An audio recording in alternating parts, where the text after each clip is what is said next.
Innovation and Diffusion podcast. I'm Ruveyda Gozen, and today we have Alberto Bisin with us. Welcome, Alberto. How are you? Thank you. Very happy to be here. I'm very happy to have you here. So to introduce you to our audience a bit, better, Alberto Bisin is a professor of economics at New York University, a special issues editor for the Economic Journal, an elected fellow of the Econometric Society, and he has authored numerous publications. I'm going to say hundreds of papers, maybe several books. It's not right? quite hundreds, but yeah. Specializing in culture, economic theory, and institutions. These are the topics that we're going to discuss today in this episode. But I want to start with you first, because in general, everyone has a different story of how and why they entered academia, or why you're working on these areas. So let's start with this first. So what originally drew you into the world of, culture, economic theory, and the economics of institutions? Yes, so I was a graduate student at the University of Chicago. This was the mid-90s, and I was working mostly on mathematical economics, general equilibrium theory, with a bunch of people there, Jose Schenkman, Mike Woodford. But I kept one side of my interest. I was working with Gary Becker. I liked him very much. I liked his work very much, and him as a person. He was working back then. He was working on endogeneity of preferences. He was writing this book. I think it's called Accounting for Taste or something like that. So he was interested in understanding preferences endogenously. So I kept that. So, I was talking to him about this, and I was doing mathematical economics with the other group. And so slowly I got into this. And little did I know that mathematical economics was going to die. So the other side of my interest became bigger. Yeah, actually, there are several questions that I want to ask now. So first, is mathematical economics dying really? That the kind of mathematical economics that I was doing, which is general equilibrium theory, was dying back then. Now it's dead in the sense that, in a good sense, I think. I still teach general equilibrium theory to the first year graduate students. It's a fundamental component of economic theory, of being an economist, but nobody does research anymore because in some sense, most of the questions have been answered. So it's that in that sense, not because something better happened, but because, we're done. We know what it is. Since we started talking about this mathematical aspect of it, I know you tweet a lot. There was at some point, there was a hotly kind of a debated issue about whether economics is very mathematical and it doesn't make sense. And there was a huge debate there. Do you want to tell us, what's happening? No. There's always this debate, especially with the, people that think they're doing economics, but they're not doing mainstream economics or whatever, heterodox economics. Okay, so people a little bit, by definition, almost by their definition, I don't want to insult anybody, at the margin of the profession, and other social science. There's always this issue. Economics is very formal, and I think it's great. I think it's right. I think that's the way we do, and I think it's because we're looking for logical consistency. There's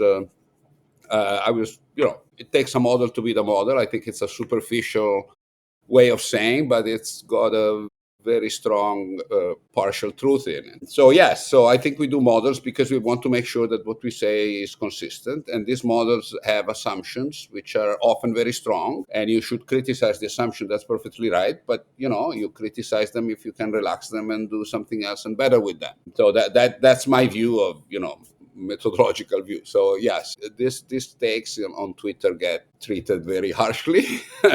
And I kind of enjoy that, I have to say.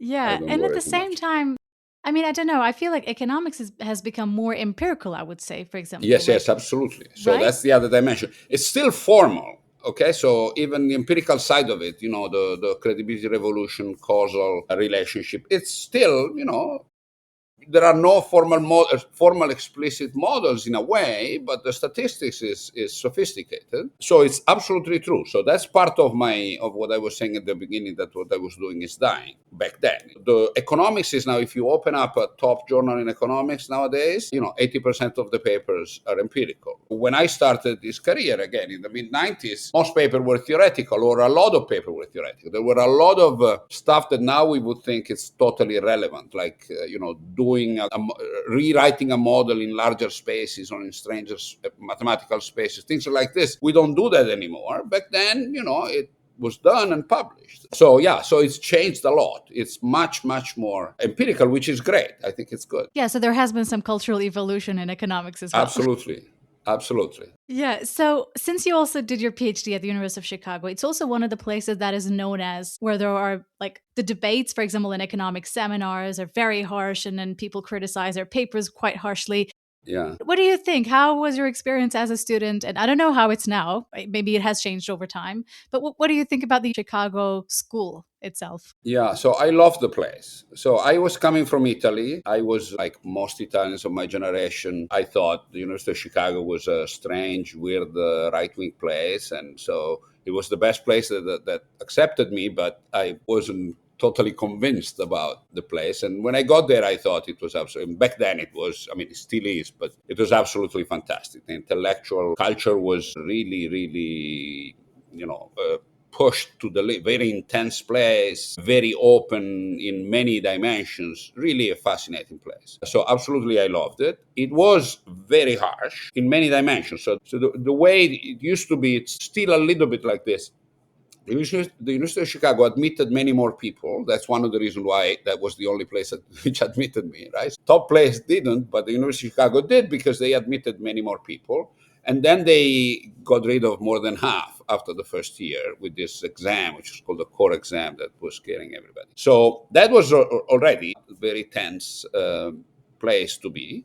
And in any case, the whole atmosphere, you're right. So the seminars were brutal. It's not anymore. Maybe it's still harsher there than in other places, but the culture and economics has changed completely on this dimension. So their seminars were really, really. I remember once after I was already a professor, but I gave a talk at the University of Chicago, which was received very harshly. Becker was in the audience. Becker was kind of like my mentor. And at the end of the seminar, Becker told me, "There's a lot of blood in the floor. I'm happy it's not only yours," something like this, right?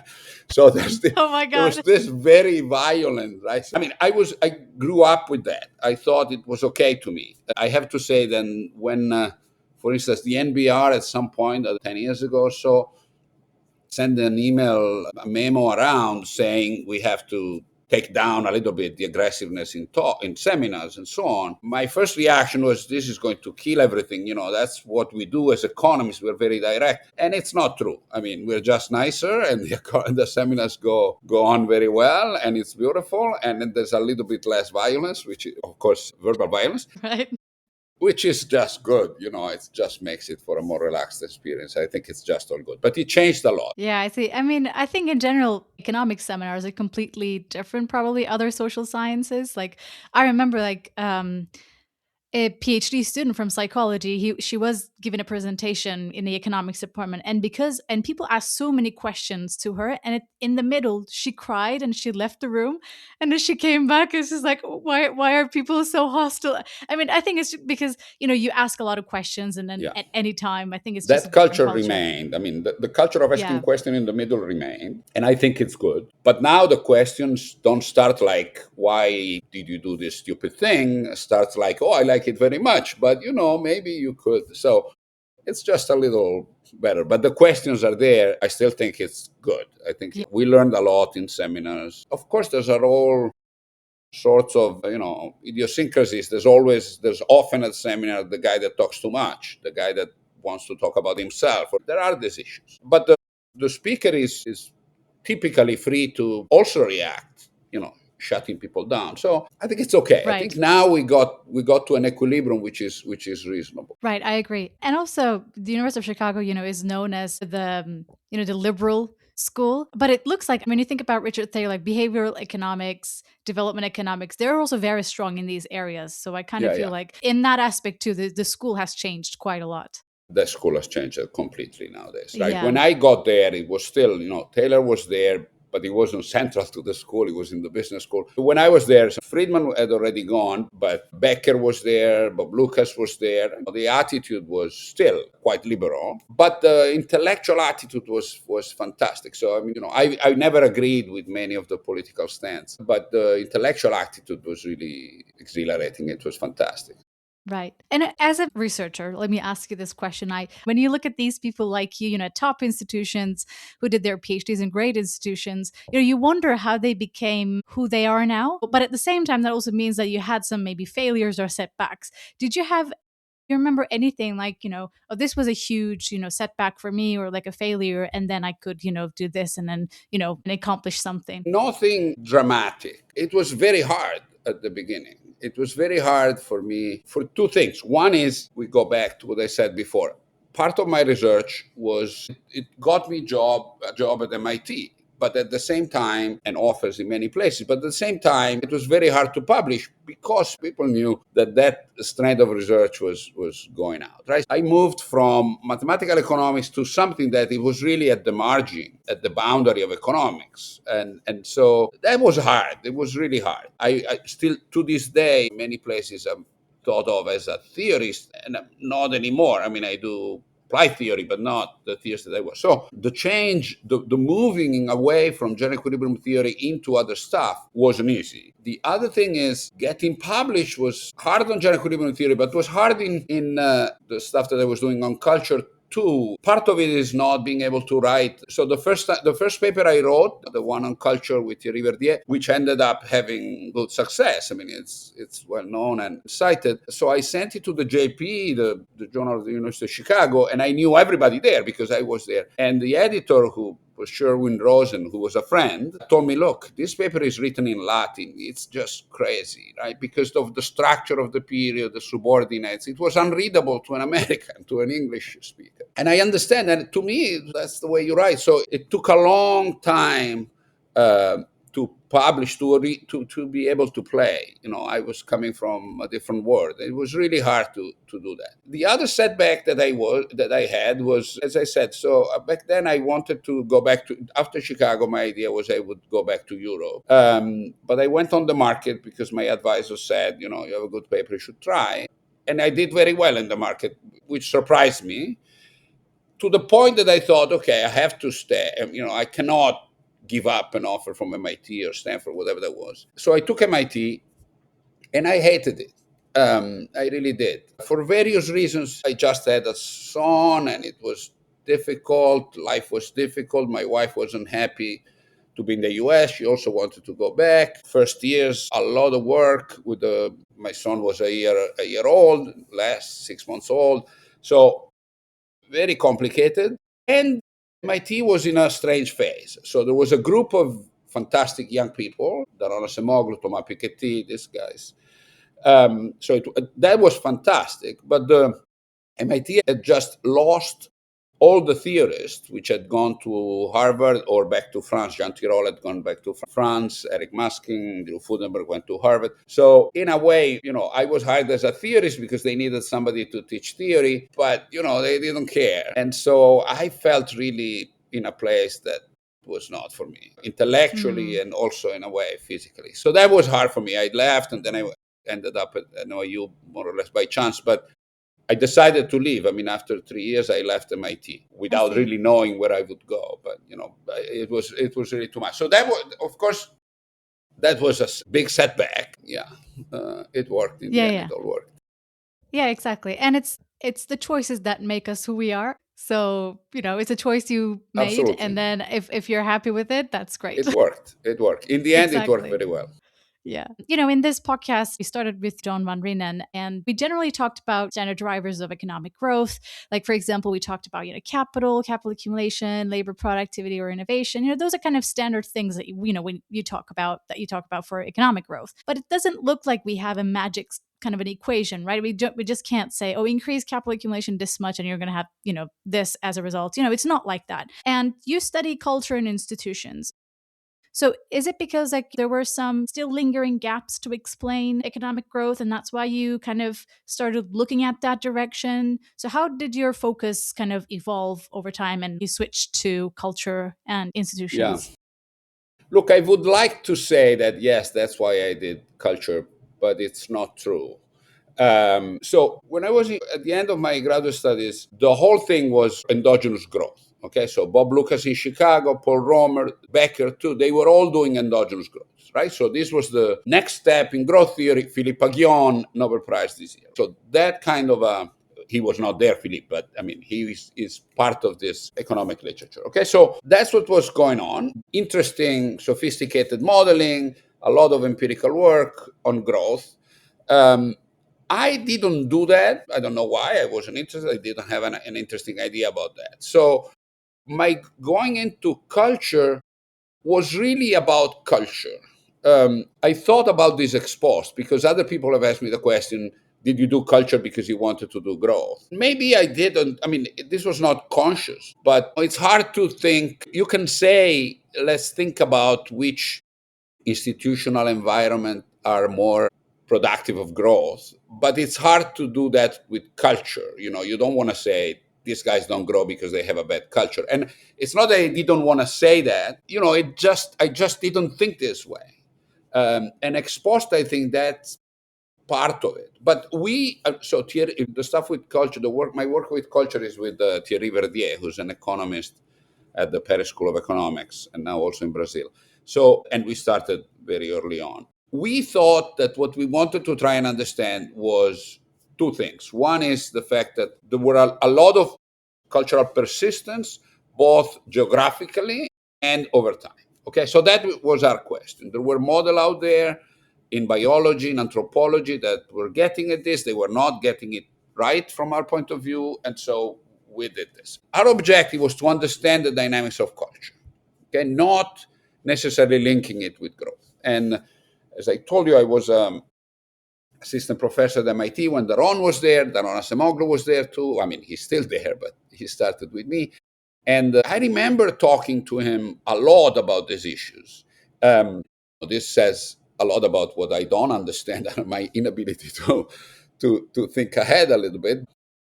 To me, he was not. I remember I told him, this is not going anywhere. He was doing institution, but I was saying, this is not going anywhere. The institution culture, very difficult to define. I don't know that you can do growth with it, right? So I was negative on it. Of course, ex post, he did incredibly well, and it's very interesting stuff, right? So Thierry and I got to thinking about culture and institution and their relationship with growth later on, I would say, and in large part motivated by Acemoglu, Robinson, and this group of people that they did institution. Maybe we were critical a little bit, but that's where it started. I would love to say that's what I did, but no, I mean, they did it first and better. So, yeah. And also, I mean, just as you mentioned, it's really difficult to define, culture, because it really, I think it doesn't have it's not like a closed set, like you can just have a boundary in it, it's not defined like that.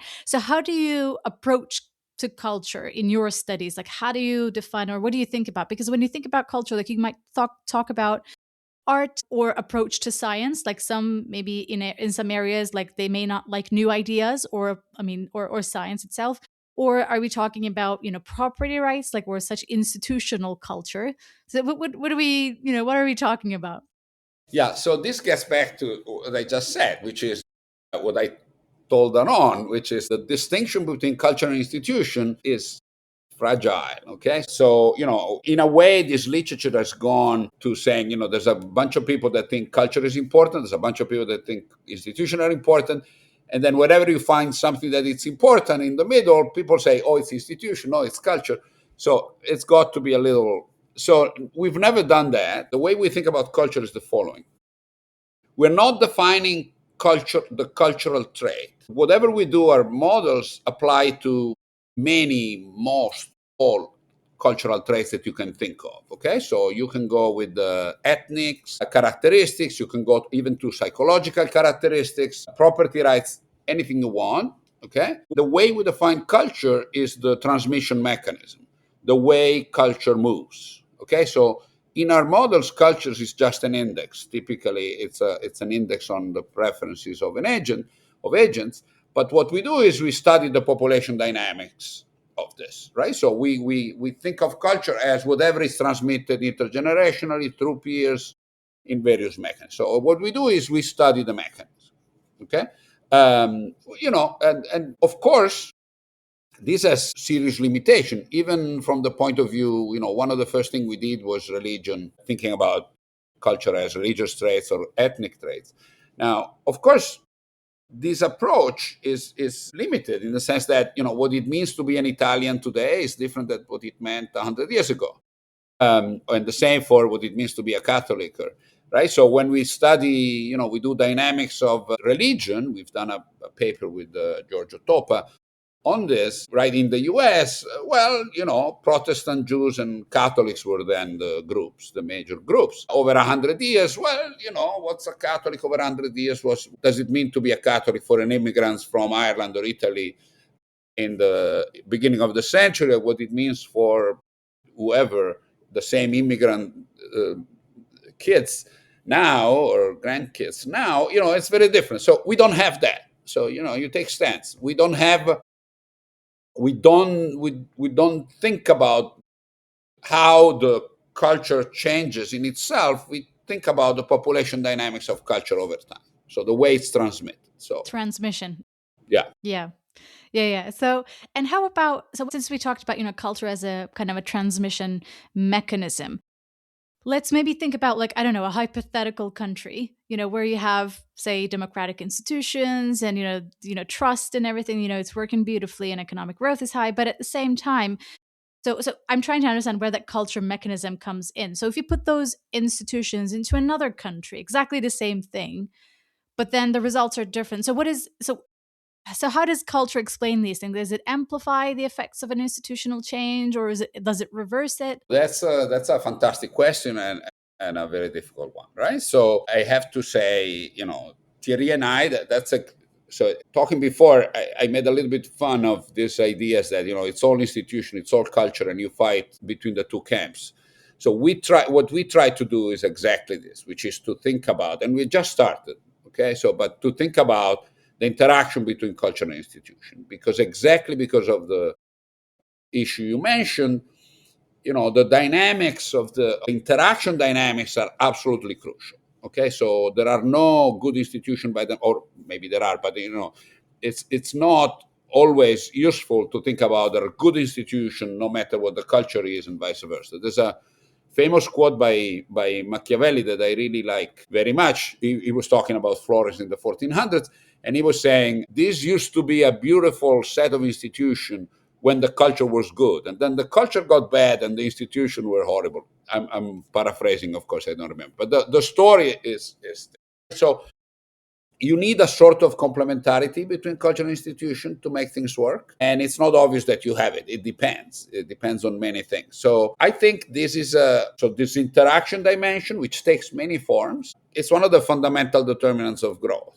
So I think your question is right to the point for me. Now, I can't say that we have a very precise answer about what works, what doesn't, when, and how. But that's what I'm doing. I'm trying to write down models where this interaction is full front central, and apply these models to a bunch of instances where we know things went wrong or things went well or whatever. Trying to understand historical data. There was also the aspect of power elites, which you also go into in your papers. How should we think about the role of power here? Yes. Again, this I have to say, a lot of this was in economics was done by Acemoglu, Robinson, Johnson, and Robinson. Okay, so we take a lot of what we do from there, with some differences. We have a different take, but in the end, the relationship between elites and civil society is absolutely key in this thing. So one thing that we haven't said, but it's important, is when you start thinking about these issues, culture and institution, and you link them to growth or to whatever, economic prosperity, you immediately start thinking about historical data. So that's one thing that happened in economics. All of a sudden, we study, we try and understand historical data, right? So again, Acemoglu and Robinson and many others have started this, but that's key. The relationship between elites and civil society, from an institutional point of view, and we argue also from a cultural point of view, it's key. It's really a key to understand growth, right? So if you think about, we have Thierry and Jared Rubin and Avner Seror, a group of economists and historian. Jared is an historian, economics historian. So we have studied theoretically what's called the long divergence, the growth divergence between the Middle East and Western Europe. Okay, after the year 1000, right? So there, the whole, at least in our view, but it's not just us. Of course, there's a lot of history, of historical narratives. So all relies on the relationship between clerical elites and religious elites in the two groups, right? So the interaction between the civil society and either clerical, mostly in Western Europe, and religious elite, mostly in Muslim countries, the Middle East, it's key. It's key to understand whether our model is the right model. I don't know, but it's certainly, the story certainly builds on this, I think, right? So yes, understanding the dynamics, cultural and institutional dynamics of elites is absolutely key to understand growth nowadays. So can you tell us a bit more about that paper? In the Middle East, over time, there is a decline in terms of like importance given to science or other kinds of things. So what do you exactly ask in that paper, and what do you explain? So we're trying to explain the divergence. Okay, so it's a purely theoretical paper. So what we do is we write down a model, and we argue that the model fits naturally into the historical narrative that historians have put forward over years, and also adds a little bit to those narratives. Those narratives are narratives about explaining why the Western Europe took off and overtook Muslim countries in terms of growth, starting about in the year 1000, right? So there's a similar story about China, which also was ahead of Eastern Europe. That's called the Great Divergence. So this is called the Long Divergence.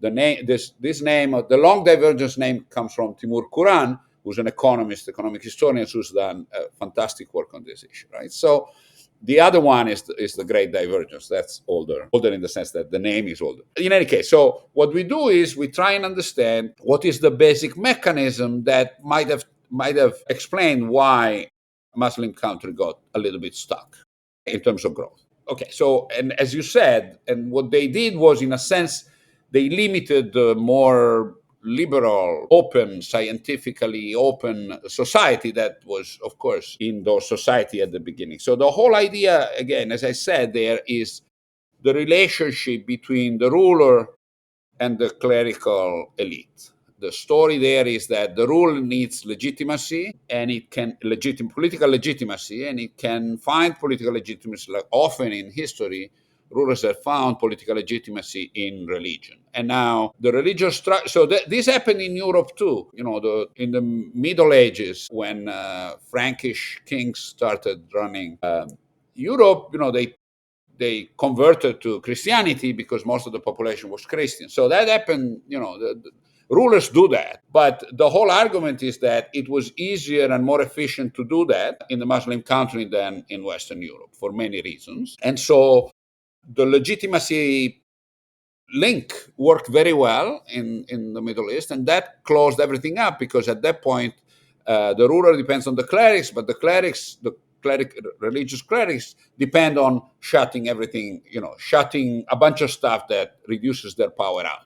Right? So there's these famous stories about, printing, the printing press, not going to Muslim world and so on. And the story there is, I mean, again, it's a narrative. The story is, Yeah. the religious power blocked it because it needed to maintain political power, and the rulers loved this because the political power of the clerics legitimized the rule. Okay, so while in Western Europe it was all a mess after the breaking up of the Roman Empire, it was much more complicated, much more competition across group and states and religious views, and so it was something that was bad to start with. Political economy environment in the Western Europe turned up better once the commercial revolution started and so on. So that's the story.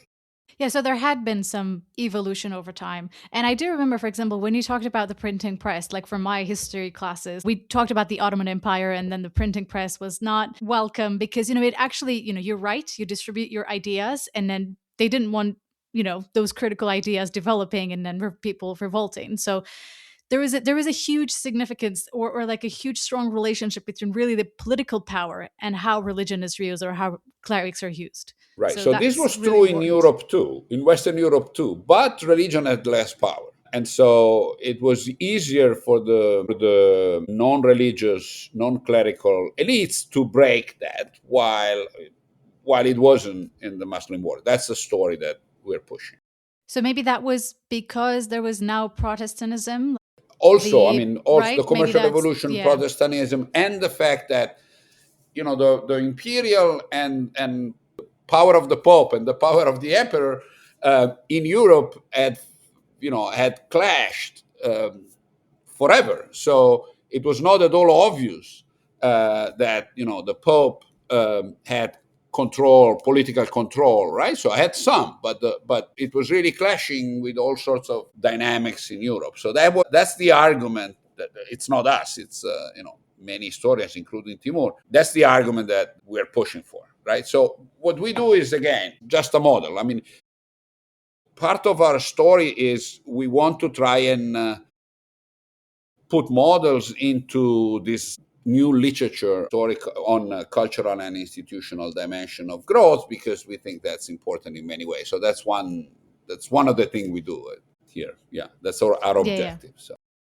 Yeah. And also now there are a lot of papers, empirical studies on institutions. But do you think at some point we would see empirical work on culture as well? No, there is empirical work on culture. There's quite a lot actually on many dimensions. So there's a lot of work on immigration. Okay, so Right. cultural Yeah. dynamics. Yeah. And there is some work along the lines that we're talking about. There is some work on this persistent studies, right? So that's what I said before. There's a fight. It's true that the institutional side is winning, but there is a little bit of a fight, which again, I'm not part of. We don't want to be part of, but there is a little bit of a fight on uh, is the origin of growth and prosperity culture or is it institutions? And the guys who think it's culture, they've done persistent studies arguing that there were cultural changes that determine whatever prosperity of some countries over other, right? So the story, the Acemoglu, Johnson and Robinson story is institution through colonialism, but there's a bunch of people. Guido Tabellini, for instance, has a few papers where he argues that it's cultural shifts that are responsible for growth. So that is out there. Now, so there's no doubt that there will be more. Data is becoming cheaper and easier to even historical data, right? So there's a lot of people working on these things. My take is, in part, is just because of who I am, but my take is we need models, in particular because this literature, both on institution and culture, in a way, because it started and it pushed the credibility revolution causal analysis, has this thing where the persistent studies, this things is, you move something 1,000 years ago and you see the effects now. That's what these papers are about. Okay, it could be 1,000 years ago, 500 years ago, 5,000 years ago. There's all sorts of but you move something in history, and you move it exogenously. You argue that you can do this, and you see as something that moved. You don't move it yourself, but you see something that moved in history and you look at the effects now. Now, there's a lot of stuff that you're missing in the middle. And to understand what to look for in the middle, which data to look for, how to think about it, models are key. In a way, this literature always has this issue of the mechanism. When you write this paper, is you write the causal analysis, the persistent story, and then you say, what could be the mechanism that has caused this relation? That becomes very flaky then often. And so my point is, let's study this mechanism. Let's write down the mechanism with models, and then let's look at the data that will, make me able to test whether the mechanism that I'm writing down is the right one or not. For instance, in what we're talking about, the long divergence of the Middle East and the Europe, there's stories there, but nobody has really written down 3 different mechanisms and tested which one worked. People have not done that. I think it's very useful to do. So would be very useful to do. So the models we're writing down are an attempt to say, look, this is the model. If you don't like it, write another model and try and see if we can find stuff in the middle that will explain what's the mechanism. Is it really clerical power and legitimacy of the ruler, or is it something else, right? So that to me is important. See what I mean? Yeah, no, I agree. And you're right that especially uncovering the mechanisms is really hard. And especially if you're doing an aggregate level analysis, it becomes Yes, even harder. So you just absolutely. lose. Yeah. So it's really hard. So Yeah. let's finish the research aspect with another question. So let me ask you, what you're currently working on and what are the gaps in the literature that you would, just speak to young researchers and say, like, this is an area that we still need to kind of, uncover or discover. So what do you think about these? I tend to be too spread out, very, very superficial in the stuff I do. So I do all sorts of stuff. So, yeah, so of course I'm working on finishing up or extending the things we spoke about, right? So, one thing, so for instance, the issue of the long divergence that we spoke up to now, I can't really do empirical work there. I don't have the ability and the knowledge, the understanding of history to do that. I hope somebody else does. But there's another divergence that instead I can do, and I'm doing, which is the north and south of Italy. We call this questione meridionale in Italian, the southern question, right? So it's the fact that the south has been grown there's a gap in all sorts of measures, GDP and also various socioeconomic measures. There's a gap between the north and the south of Italy, and the gap slowed down for a while and then grew up again. And there's a whole dynamics of this. Okay, so understanding this as an Italian, it's one of those things that make you be an economist. Certainly, my generation, right? It's really the question in it. And I think the question is very. So I now, I always thought I wanted to do this, and now I think I have the model and the data to do that, or to think a little bit about that. I'm not saying, I will resolve. This is a question that, more than 100 years of Italians have tried to answer. So I'm Wondered. not going to claim that, I'll answer the question, but I'll try and contribute to answering this question. I'm working on this with a Italian historian, Giovanni Federico. And, we are doing empirical work. So in this case, I can understand better the data. I can read the documents, right, which I can't do with the Middle East. So the documents are in Italian. I understand it. Historically, I know what happened in some detail. So it's easier for me to get to the empirical work. So that's one of the things that I'm doing. And I think it's very exciting to me. So that's certainly one. The second class of things that I'm doing relates to what we were saying, which is generally writing down models of the dynamics of political power of elites. There's models and historical narratives. Okay, so there's the wording of this. There's a Vilfredo Pareto, the Italian economist, and a bunch of other people at the beginning of the 1900s, Gaetano Mosca and others, Italians, had this obsession with elites. This was the moment when the fascists were starting to take power in Italy. So the whole idea of they were breaking, in a way, the fascists were breaking an elite, cultural and economic elite that had lasted for 100 years, since 60, 70 years since the unification of Italy. So there was this Italian school of elites, and the wording there is the circulation of elites. The idea, this is Pareto's wording. So it's this idea that elites circulate, change. So some elites lose their power, and some other elites take power. So that's something that I'm trying to work on as a theorist, trying and understand this mechanism of circulation of the elite. And the important thing that I think it's, other people have done that, have tried to do that, but the dimension, even mathematically, to have cycles, often you need two dimensions. And here, it's not just the elite, it's also the culture that changes. And it's the interaction between the political power and the culture that generates, even mathematically, the dynamic equation that will give you cycles, so that will give you elites. So that's certainly one thing that I'm very interested in. Your question about, young generations, it's at my age you always like this go west, young men go west. So I could talk for days about what I think people should do, but it's not fair in any case. So Give to us a me, glimpse. yeah, To me, what I think is missing in this field that I'm into is what I was saying before, is a closer relationship between models and data. And in historical economics, we were talking before about growth theory in the 90s, the stuff that got Aghion and Howitt the Nobel Prize this year. Mockyer got it for the new things, but Aghion and Howitt and Paul Romer before. So these people have done growth theory, and that the question there was much more well delimited. First of all, growth meant GDP growth.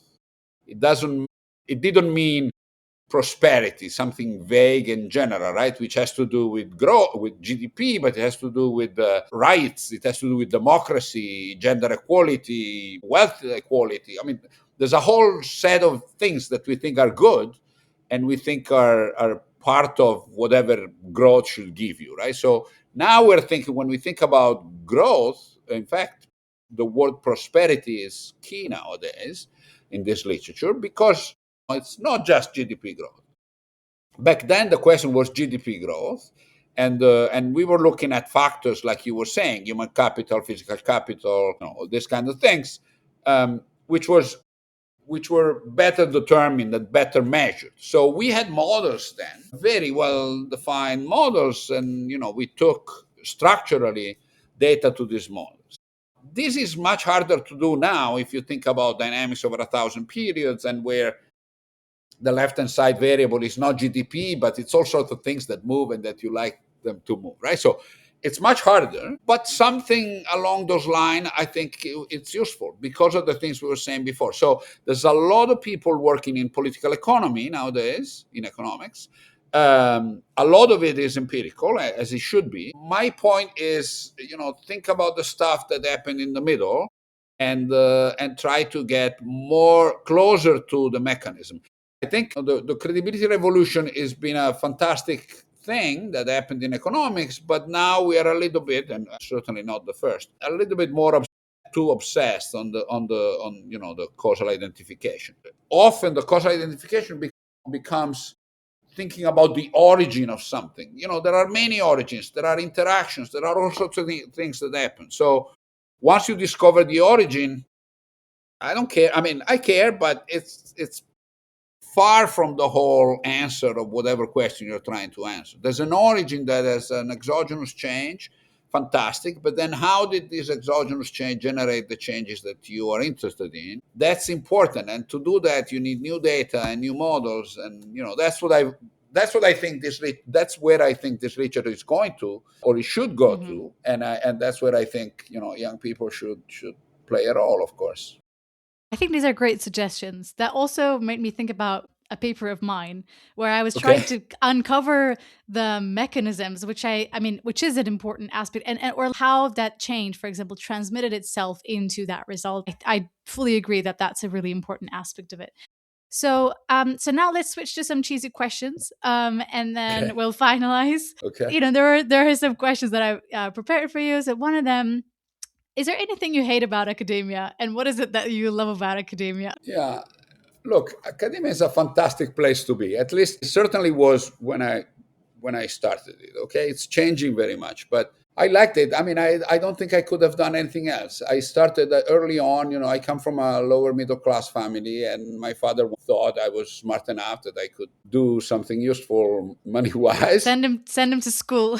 Exactly, sending to school, in particular to economics, in the sense that what he had in mind was management and business, of course. And then I ended up being, being an economist in academia. I came to New York back then. I was in Italy again. I came to New York and worked at McKinsey for a while. A fantastic place, and I had a lot of fun. And I hated the work like nothing else. So I just could not do that. I mean, I always thought almost very early on, I realized I wanted to be in academia. I want to be an intellectual. I wanted to do this. The thing you hate about academia, the thing I hate is, but it's unavoidable. It's big egos, right? So this academia is full of very smart people that make money-wise 1/100 of what other people as smart to do, okay, in finance. And so, all of your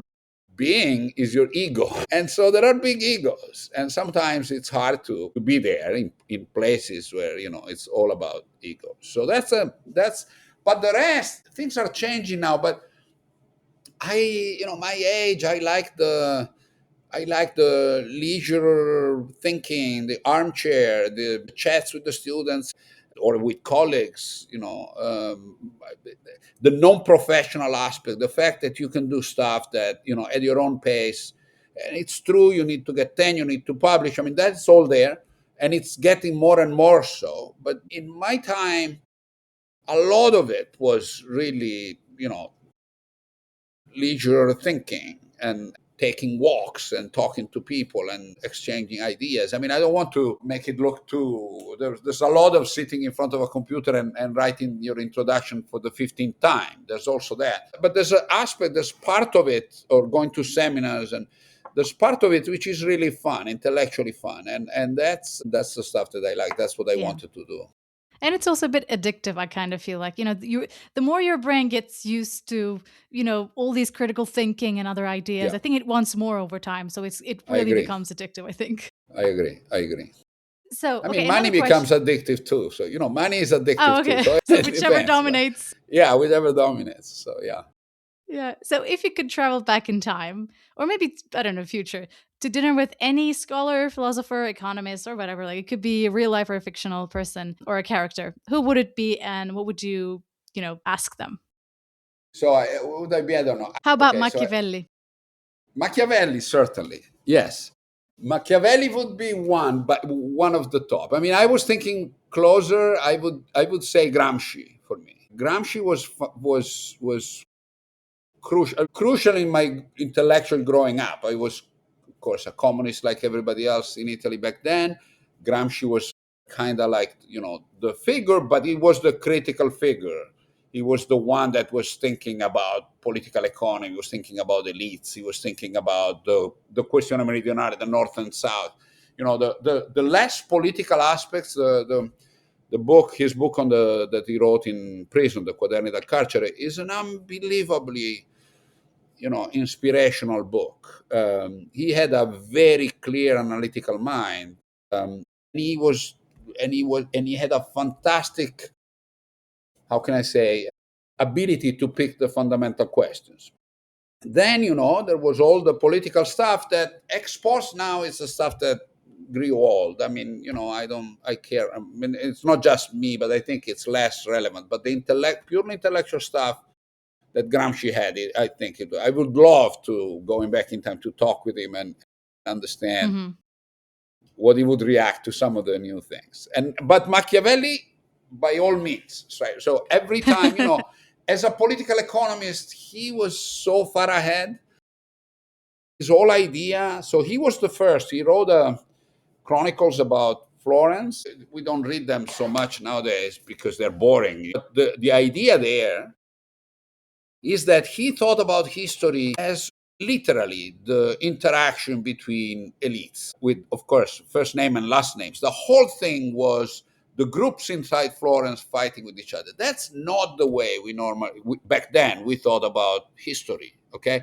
It was all about, the big head of state that was conquering whatever. He did not have this idea of history as big names doing wars. He had this idea of history as institution within a city and the people and this interaction. That's to me, that's exact. So it's absolutely fantastic to me. Yes. Yeah. No, he's one of the important, figures of history. Okay, last one. If you were allergic to one food, which would you be absolutely devastated to give up? I heard that question from another program, and I was like, I love that question. I want to ask this to someone.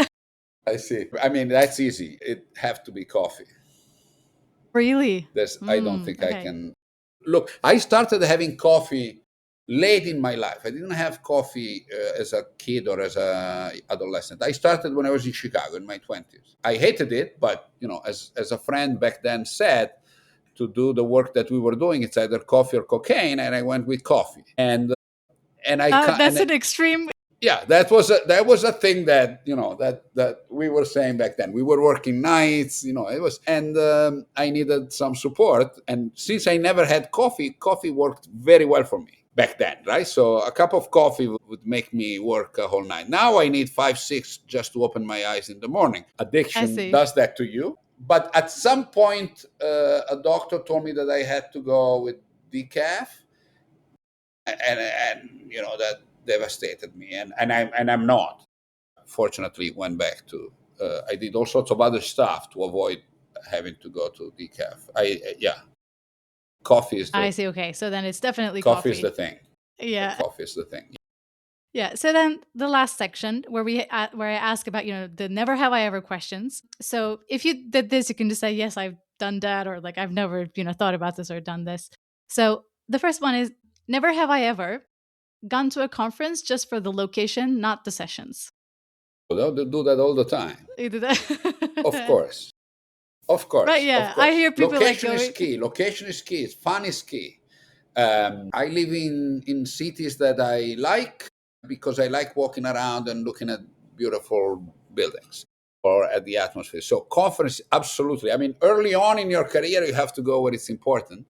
But no, nowadays I pick conferences basis a lot of course, it has to be interesting, but a lot on location and time. For instance, the two most important conferences in economics are the American Economic Association, which is where the job market is, which is typically around the US at the beginning of January. And another one is the MBR summer meeting, which is in Boston, Cambridge, in Boston, in the middle of the summer. So I never go to those unless I really, really, really have to.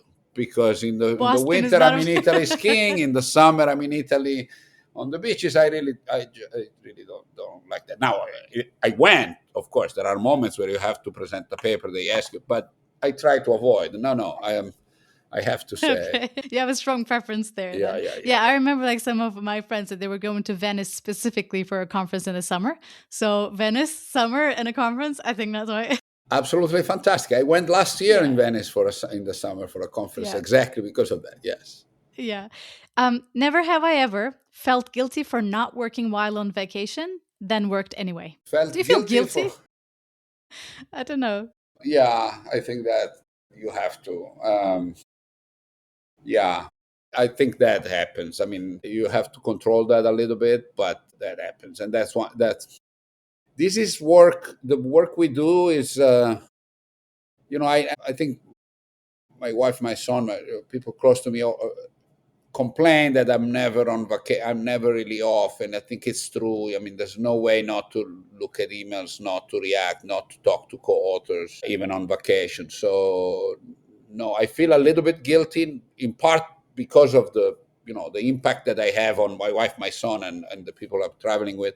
So I feel guilty, but I think it's part of our job. I do that, and Yeah, I see. I think it's. I mean, I try to limit and all, but yeah, but I do this. Yeah, I yeah. I feel think guilty a little bit, but not too much. I think it's the okay. flexibility, I think, in academia is also kind of, It's also you can cruel. do anytime. Absolutely, exactly. So Yeah. Okay, the last one, the very last question yeah, of the episode. Never have I ever Googled my own citations, even though I said I don't care about citations. no, I Google my citations. Okay. It's in the same way as I look at my portfolio. I mean, I you shouldn't, you should never do, but then sometimes it's good and makes you happy or unhappy. I try to do that when I think it's good. I've done it the other way because I have this thing where I try. No, there's a point in your life where your annual citations go down from year to year.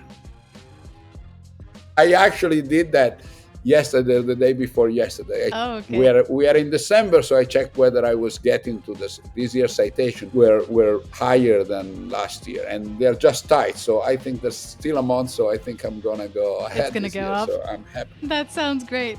Yeah, I do that all the time.